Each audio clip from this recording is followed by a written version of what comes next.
When the United States entered World War II on December 7, 1941, the United States military began a massive mobilization effort to build their forces as fast as possible. However, an often overlooked aspect of the American effort in World War II are the millions of volunteers that worked countless hours saving lives all across the world. This amazing effort was so massive that if you, my viewer, were alive during this time, chances are you were impacted by these people in one way or another. This is the story of the American Red Cross and their tireless efforts to save lives throughout the worst war in human history. The American Red Cross's involvement in World War II began much earlier than the United States. For the Red Cross, the war began in 1939 with Germany and the Soviet Union's invasion of Poland. With the invasion came devastation of homes, injuries and deaths to civilians, and sickness.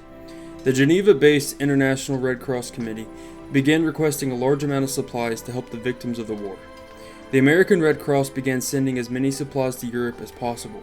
However, as Germany crossed the Polish border, the British and French declared war on Germany. Despite America's intentions to stay out of the war, the clock was ticking and the American Red Cross needed to prepare.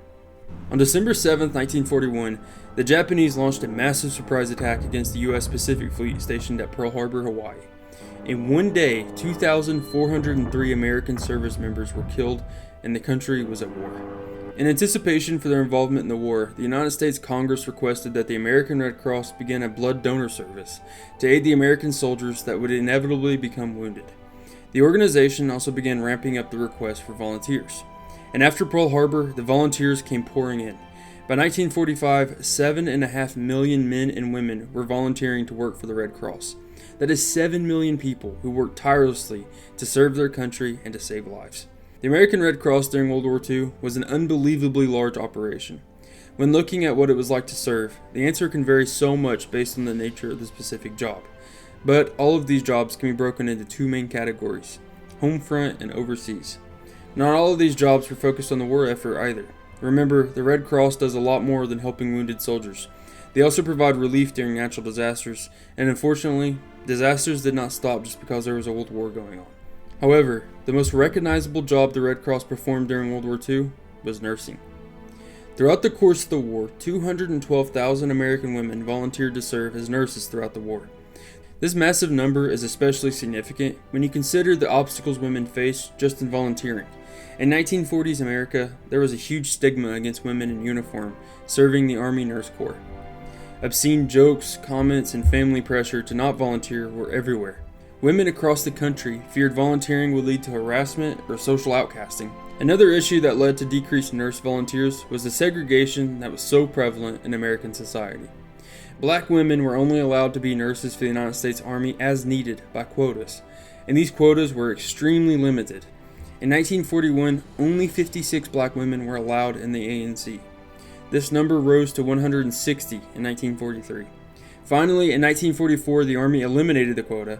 However, black nurses were only allowed to treat black soldiers or German POWs. Many lives could have been saved through the help of many African American women who were ready to serve the country which mistreated them.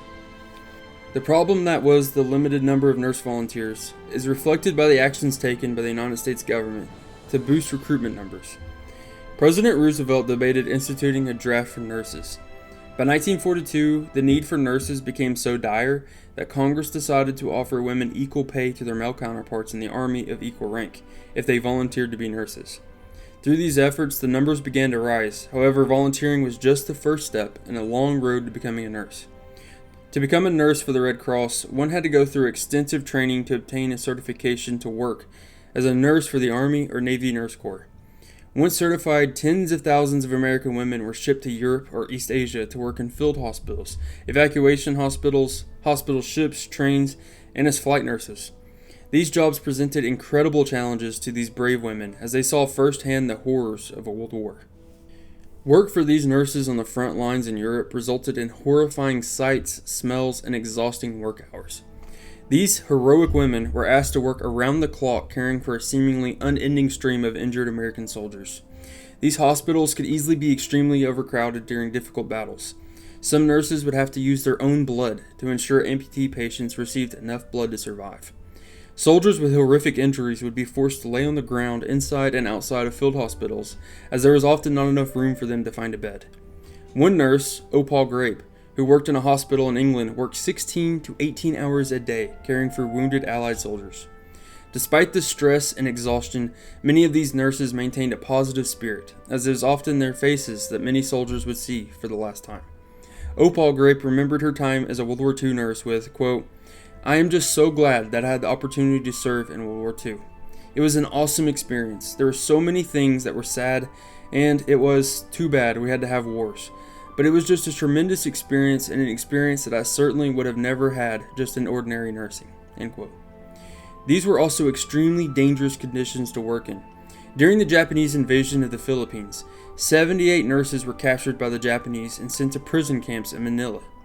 Despite their imprisonment and starvation, these 78 women continued to work day and night as nurses as they served the sick and wounded American POWs in the camp. These amazing nurses would be remembered by the POWs they served as the Angels of Bataan. These women would spend over 3 years as prisoners of war before they were finally liberated by the Americans. Because of these brave women, so many American families got to see their sons, husbands, and brothers return home. Perhaps one of you knows someone who got to see their families again because of these incredible nurses in World War II.